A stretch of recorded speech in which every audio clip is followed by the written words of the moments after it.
નમસ્કાર વિદ્યાર્થી મિત્રો, ફરી પાછા ચેપ્ટર 11ના રિવિઝનમાં આગળ વધીએ છીએ. આજનો આપણો મહત્વનો અને આઈએમપી કોન્સેપ્ટ છે ફોટો ઇલેક્ટ્રિક અસર માટે આઇન્સ્ટાઈનની સમજૂતી.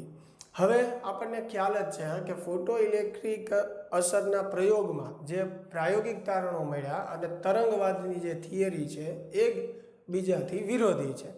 એટલે કે તરંગવાદની થિયરી પ્રમાણે ફોટો ઇલેક્ટ્રિક અસરને સમજાવી શકાતી નથી. તો આ સમજૂતી આપવા માટે આઇન્સ્ટાઈને સૌપ્રથમ મેક્સ પ્લાન્કની જે વાત હતી કે જ્યારે કોઈ ધાતુમાંથી વિકિરણ કે પ્રકાશનું ઉત્સર્જન થાય છે એ ફોટોન સ્વરૂપે થાય છે. આ વાતને એને ધ્યાનમાં રાખી અને એક ફોટોનની ઉર્જા કેટલી હોય? hf જેટલી, જેને આપણે ક્વોન્ટમ કહીએ છીએ. એટલે મેક્સ પ્લાન્કે શું કીધું કે જ્યારે ધાતુમાંથી વિકિરણોનું ઉત્સર્જન થાય છે ત્યારે એ છૂટું છવાયું થતું નથી. એક ઉર્જાના બંડલ સ્વરૂપે, ઉર્જાના પેકેટ સ્વરૂપે થાય છે. અને એક પેકેટની ઉર્જા જે છે એ કેટલી હોય છે? hf જેટલી. અને ઉર્જાના એક પેકેટને શું કહેવાય? ક્વોન્ટમ કહેવાય અથવા તો ફોટોન કહેવાય. અને એક ફોટોનની ઉર્જા જે છે એ hf જેટલી હોય. એટલે 2 ફોટોન હશે તો 2hf જેટલી, 3 હશે તો 3hf જેટલી, બરોબર. એમ n હશે તો nhf જેટલી હશે. આ વાતને ધ્યાનમાં રાખીને આઇન્સ્ટાઈને શું વાત કરી કે જ્યારે આપણે કોઈ ધાતુ પર પ્રકાશ આપાત કરીએ છીએ ત્યારે ધાતુ જે છે એ પ્રકાશનું શોષણ કરે છે. તો પ્રકાશનું શોષણ કેના સ્વરૂપે થાય છે? આ ઘટના ખૂબ મહત્વની છે ફોટો ઇલેક્ટ્રિક અસરમાં. તો આઇન્સ્ટાઈને શું કીધું કે ધાતુની અંદર પ્રકાશનું શોષણ જે છે એ ફોટોન એટલે કે ક્વોન્ટમ સ્વરૂપે થાય છે. એટલે કે આ જે ધાતુ છે એ પ્રકાશનું શોષણ જે છે એ છૂટું છવાયું કરશે નહીં, પણ ઉર્જાના બંડલ, ઉર્જાના પેકેટ સ્વરૂપે, કાં તો 1 hf જેટલું, કાં તો 2 hf જેટલું, કાં તો 3 hf જેટલું. એટલે કે ઉર્જાના એક બંડલ, એક પેકેટ સ્વરૂપે ઉર્જાનું શું કરે છે? શોષણ કરે છે. હવે સમજીએ આપણે કે ધારો કે મેં જે પ્રકાશ આપાત કર્યો છે, બરોબર, એની ઉર્જા 1 hf જેટલી છે, બરોબર, એટલે કે 1 ક્વોન્ટમ જેટલી છે.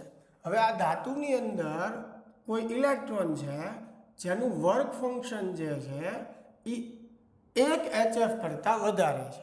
એટલે એનો અર્થ એવો થયો કે આ જે ઇલેક્ટ્રોન છે એની માટે ઉર્જા પૂરતી નથી. એટલે આઇન્સ્ટાઈને શું કીધું કે જો ઇલેક્ટ્રોન માટે ઉર્જા પૂરતી હશે તો જ એનું શોષણ કરશે, બરોબર. એટલે કે એવી વાત નથી કે જ્યારે ઓછી ઉર્જા એને આપવામાં આવે ત્યારે એ ઉર્જા થોડીક શોષી લેશે, પછી પાછી એની પર પ્રકાશ આપાત કરો એટલે પાછી થોડીક ઉર્જા શોષી લેશે, જ્યારે એને જરૂરી ઉર્જા ભેગી થશે ત્યારે ઉત્સર્જન થશે. તો એવી રીતે તો ઇલેક્ટ્રોનના ઉત્સર્જનમાં વાર લાગવી જોઈએ, બરોબર. પણ પ્રયોગ એવું દર્શાવે છે કે તાત્ક્ષણિક ઘટના છે. અને આ વાતનો જવાબ આપવા માટે આઇન્સ્ટાઈને શું કીધું કે જો ઇલેક્ટ્રોન માટે પૂરતી ઉર્જા હશે તો જ એ એનું શોષણ કરશે. જો પૂરતી નહીં હોય તો સહેજ પણ એનું શોષણ કરશે નહીં. એટલે સૌથી પહેલી વાત તો આઇન્સ્ટાઈને આ સમજાવી કે શા માટે ફોટો ઇલેક્ટ્રિક અસર તાત્ક્ષણિક ઘટના છે. કારણ કે ઇલેક્ટ્રોન પૂરતી ઉર્જા હોય તો જ શોષણ કરે છે અને તો જ એનું તરત ઉત્સર્જન થઈ જાય છે. પણ જ્યારે શોષણ જ નથી કરતા તો ઉત્સર્જન થવાનું જ નથી, બરોબર. તો એક તો આ પહેલી વાત એને સમજાવી કે શા માટે ફોટો ઇલેક્ટ્રિક અસર તાત્ક્ષણિક ઘટના છે, બરોબર.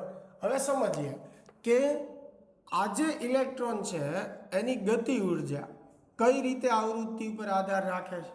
હવે એવું સમજીએ કે આ જે ઇલેક્ટ્રોન છે એની ઉર્જા એટલે કે એનું વર્ક ફંક્શન અથવા એને ઉત્સર્જન માટે જે ઉર્જા જોતી છે એ hf કરતાં ઓછી છે, બરાબર. એટલે એનો અર્થ એવો થયો કે આપણે આપેલી ઉર્જા વધારે છે અને આને ઓછાની જરૂર છે. તો સીધી વાત છે કે આમાંથી હવે ઉર્જાનું શોષણ કરશે અને એનું ઉત્સર્જન થશે. તો ઇલેક્ટ્રોને કેટલી ઉર્જાનું શોષણ કર્યું? hf જેટલી. પણ એમાંથી બહાર આવવા માટે એને કેટલી જરૂરી હોય મિનિમમ? તો કે વર્ક ફંક્શન જેટલી. તો એટલી ઉર્જા જે છે એમાંથી ખર્ચાઈ જશે. એટલે કે hf જેટલી ઉર્જાનું શોષણ કરે છે, એને બહાર આવવા માટે 5 જેટલી ઉર્જાની જરૂર છે એટલી ખર્ચી નાખી, તો વધશે કેટલી? HF માઇનસ પાઈ જેટલી, જે ઇલેક્ટ્રોનની ગતિ ઉર્જા જેટલી થશે. એટલે કે આટલી ઉર્જા સાથે ઇલેક્ટ્રોનનું બહારની તરફ ઉત્સર્જન થશે. એટલે હવે તમે સમજી શકો કે આ આપાત પ્રકાશની જેમ આવૃત્તિ આપણે વધારીએ એમ આ HF પદ મોટું બને, એટલે આ બાદબાકી પણ મોટી બનશે, એટલે ઇલેક્ટ્રોનની ગતિ ઉર્જામાં શું થશે? વધારો. એટલે આમ આઈન્સ્ટાઈને એ વાત આપણને સમજાવી કે આપાત પ્રકાશની આવૃત્તિમાં ફેરફાર કરવાથી શા માટે ઇલેક્ટ્રોનની ગતિ ઉર્જામાં ફેરફાર થાય છે. બરાબર. હવે એ વાત સમજીએ કે જ્યારે તીવ્રતા વધારીએ છીએ ત્યારે પ્રવાહમાં શું કામ વધારો થાય છે. હવે ધ્યાનથી સમજો.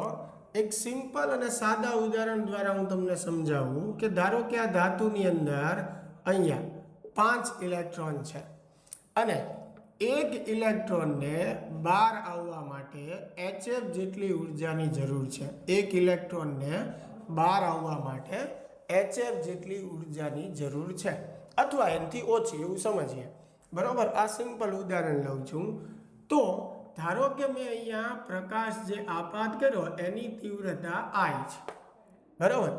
તો પ્રકાશ જે છે એ વિકિરણ તરંગ સ્વરૂપે છે, પણ જ્યારે ઇલેક્ટ્રોન ધાતુની અંદર એનું શોષણ થાય છે એ ત્યારે બંડલ સ્વરૂપે થાય છે. તો આ જે તીવ્રતા આપાત કરી છે એના ધારો કે 2 બંડલ બને છે. એટલે કે ઇલેક્ટ્રોન માટે ઉર્જાના કેટલા પેકેટ છે? 2. તો 2 પેકેટ છે, તો આ 2 ઇલેક્ટ્રોન માટે પર્યાપ્ત છે, બાકીના ઇલેક્ટ્રોન માટે નથી. તો આ 2 ઇલેક્ટ્રોન એનું શોષણ કરશે અને બહારની તરફ આવશે. બરાબર.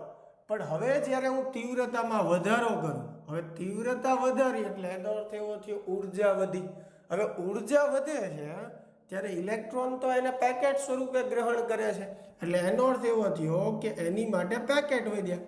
ધારો કે ડબલ પેકેટ થઈ ગયા, 4 પેકેટ થઈ ગયા. તો હવે આ ઉર્જા 4 ઇલેક્ટ્રોન માટે પર્યાપ્ત છે, તો 4 ઇલેક્ટ્રોન એનું શોષણ કરીને બહાર આવશે.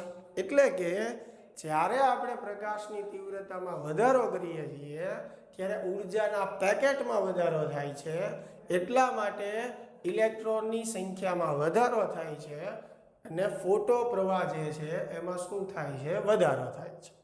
તો આ આખી વાત જે છે એ ફોટો ઇલેક્ટ્રિક અસર માટે આઈન્સ્ટાઈનની સમજૂતીની હતી કે શા માટે ફોટો ઇલેક્ટ્રિક અસર જે છે એ તાક્ષણિક ઘટના છે, શા માટે પ્રકાશની આવૃત્તિ બદલતા ઇલેક્ટ્રોનની ગતિ ઉર્જા બદલાય છે, અને શા માટે ઇલેક્ટ્રોનની તીવ્રતામાં ફેરફાર કરતા ફોટો પ્રવાહમાં ફેરફાર થાય છે. બરાબર. આપણે જે વાત અહીંયા કરી HF, જેને આપણે એક ક્વોન્ટમ અથવા એક ફોટોન કહીએ છીએ, જેને ઉર્જાનું બંડલ કહીએ છીએ, એ કોઈ કાલ્પનિક વાત નથી. બરાબર.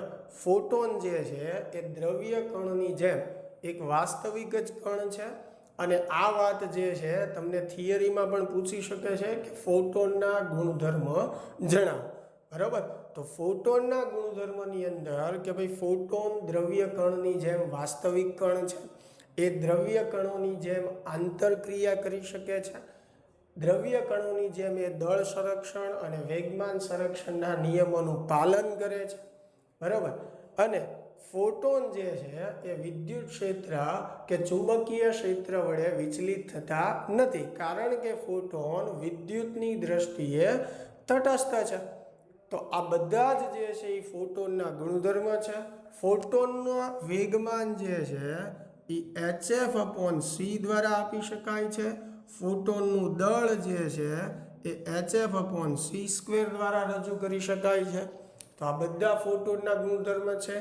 એકલા 2 માર્કમાં પણ આપણને ફોટોનના ગુણધર્મની થિયરી પૂછી શકે છે. અલગથી આપણને આઈન્સ્ટાઈનની થિયરીની સમજૂતી પણ પૂછી શકે છે. આશા છે મિત્રો વ્યવસ્થિત આપને સમજાતું હશે. મળીએ હવે નેક્સ્ટ લેક્ચરમાં.